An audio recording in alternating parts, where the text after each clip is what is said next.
তো নমস্কার বন্ধুরা। যুবশ্রী দেওয়া একটা নতুন খবর নিয়ে আপনাদের সামনে আবার হাজির হলাম। আপনারা অনেকদিন ধরে কিন্তু যুবশ্রী টাকা কিন্তু আপনাদের বন্ধ রয়েছে। তো আপনাদের যুবশ্রী টাকা যে 3 মাসের যে টাকা বন্ধ রয়েছে সে টাকা এতদিন কেন দেওয়া হয়নি তার সম্পূর্ণ কিন্তু এই ভিডিওর মাধ্যমে আপনাদের বিস্তারিত কিন্তু আলোচনা করব। আপনারা অবশ্যই কিন্তু জানতে পারবেন যে কেন আপনারা 3 মাসের টাকা এখনও পর্যন্ত আপনাদের ক্রেডিট হয়নি বা কেন আপনাদের ঢুকছে না। তার সম্পূর্ণ কিন্তু ভিডিওটা আপনারা দেখতে থাকুন এবং চ্যানেলে যদি নতুন হয়ে থাকেন চ্যানেলটা অবশ্যই আপনারা সাবস্ক্রাইব করে রাখবেন। তো চলুন বন্ধুরা ভিডিওটা শুরু করা যাক। তো বন্ধুরা এখানে যে পেপারটা দেওয়া হয়েছে যে পূর্ব মেদিনীপুরে অর্থাৎ যুবশ্রী প্রকল্পে ভূমি উপভোক্তার হদিস কৈফিয়ত তলব নবান্নে। তো এতদিন ধরে যে যুবশ্রী টাকা যে আপনাদের বন্ধ রয়েছে যে 3 মাসের টাকা, তো সেই 3 মাসের টাকা কেন বন্ধ রয়েছে সেই কারণটা কিন্তু এইখান থেকে আপনারা কিন্তু জানতে পারবেন যে কী কারণে কিন্তু আপনাদের বন্ধ রয়েছে। আপনারা জানেন যে যে সমস্ত ব্যক্তিদের পরিবারের মধ্যে 2 জন কি 3 জন কিন্তু টাকা পাচ্ছেন সে সমস্ত ব্যক্তি কিন্তু মেসেজ অলরেডি পাঠিয়ে দেওয়া হয়েছে এবং শেষ তারিখ কিন্তু পেরিয়ে গেল, 25 তারিখ কিন্তু শেষ তারিখ ছিল। তো এখানে দেখুন যেটা বলা হয়েছে যে পূর্ব মেদিনীপুর জেলায় অনেক ভূমি উপভোক্তার অ্যাকাউন্টে প্রতি মাসে যুবশ্রী টাকা ঢুকেছে। সরকারি নির্দেশকে বুড়ো আঙুল দেখিয়ে তারা এই সুবিধা নিচ্ছেন। তো দেখতে পাচ্ছেন এখানে বলা হয়েছে সম্প্রতি বিষয়টি অডিট টিমের নজর এসেছে, তারপরে এমপ্লয়মেন্ট এক্সচেঞ্জ অধিকর্তা অফিসকে বিষয়টি জানানো হয়।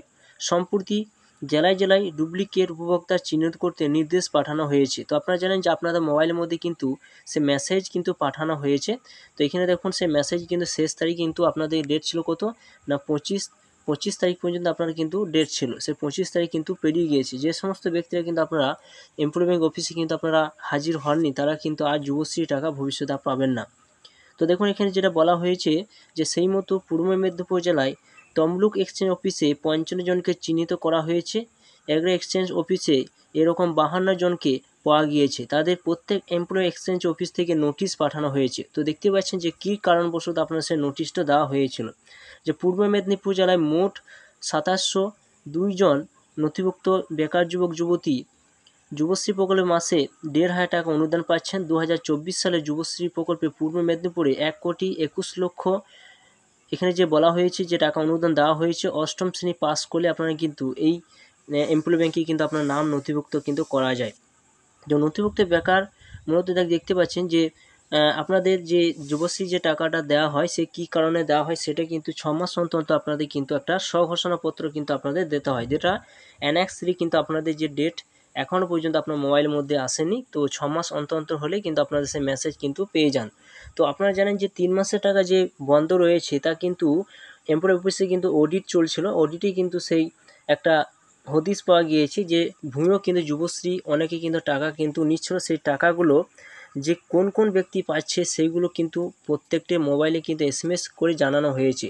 যে সমস্ত পরিবারে কিন্তু স্বামী স্ত্রী পাচ্ছেন বা আপনাদের কোনো ফ্যামিলিতে হয়তো 2 জন 3 জন করে পাচ্ছেন সেই সমস্ত ব্যক্তিদের কিন্তু সেই SMS-টা কিন্তু পাঠানো হয়েছে এবং তারা যদি সেই এমপ্লয়ি ব্যাংকের অফিসে গিয়েছে এবং তাদের ফ্যামিলির মধ্যে সেই একজনকে কিন্তু সেই যুবশ্রী আওতায় কিন্তু আনা হবে এবং আপনাদের কিন্তু বাদবাকি কিন্তু সমস্ত কিছু সে বাতিল করে দেওয়া হবে। তো দেখুন এখানে বলা হয়েছে যে 35 বছর বয়স পর্যন্ত এই অনুদান টাকা দেওয়া হয়ে থাকে, তারপর উপভোক্তার অনুদান বন্ধ হয়ে যায়। তো আপনার যখন 35 বছর বয়স হয়ে যাবে তখন কিন্তু আপনি আর পাবেন না। তো যুবশ্রী প্রকল্পের নিয়ম পরিবারে একজন ওই সুবিধা পাবেন। ফর্ম পূরণ করার সময় এই মর্মে মুচলেখা দিতে হয়েছিল। পরিবারে একাধিক সদস্য এই সুবিধা পাবেন না, কিন্তু এখানে কিন্তু যেই সমস্যাটা দেখা দিয়েছিল যে একই পরিবারে কিন্তু 2 জন 3 জন কিন্তু সেই টাকা পাচ্ছিলেন। তো এবার থেকে কিন্তু রাজ্য সরকার সেই নজরে কিন্তু এসেছে এবং সেই নজর আসার জন্য কিন্তু আপনাদের সেই যুবশ্রী যে টাকাটা সে টাকা কিন্তু বন্ধ রয়েছে। বহুত ভেরিফাই চলছে এবং সঠিক সমস্ত কিছু তদন্ত করার পর একটা লিস্ট কিন্তু প্রকাশিত হবে। সেই লিস্টে কিন্তু যে সমস্ত ব্যক্তির নাম থাকবে তারাই কিন্তু সেই যুবশ্রী টাকা এবার থেকে 15 টাকা করে সেই যুবশ্রী উৎসব ভাতায় কিন্তু আপনারা কিন্তু এবারে পাবেন।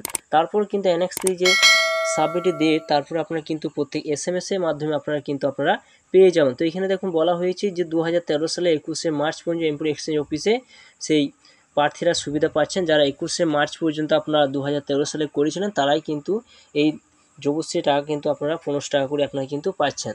তো বন্ধুরা আপনাদের যুবশ্রীতে যে আপনার যে নাম রয়েছে আপনারা যে টাকা পাচ্ছেন তা আপনাদের এখনও পর্যন্ত আপনার নাম নথিভুক্ত রয়েছে কি না বা আপনার সেই ভাতার আওতায় আপনার নাম আছে কি না সেটি আপনারা কীভাবে দেখবেন তা পরবর্তী ভিডিওতে আপনারা অবশ্যই আপনারা তুলে ধরবো। অবশ্যই ভিডিও সম্পূর্ণ আপনারা দেখলেন, এবং অবশ্যই আপনার চ্যানেলটা সাবস্ক্রাইব করে রাখুন, পাশে থাকা বেল আইকন অবশ্যই আপনারা প্রেস করে রাখবেন। তো থ্যাংক ইউ বন্ধুরা, সকলেই ভালো থাকবেন।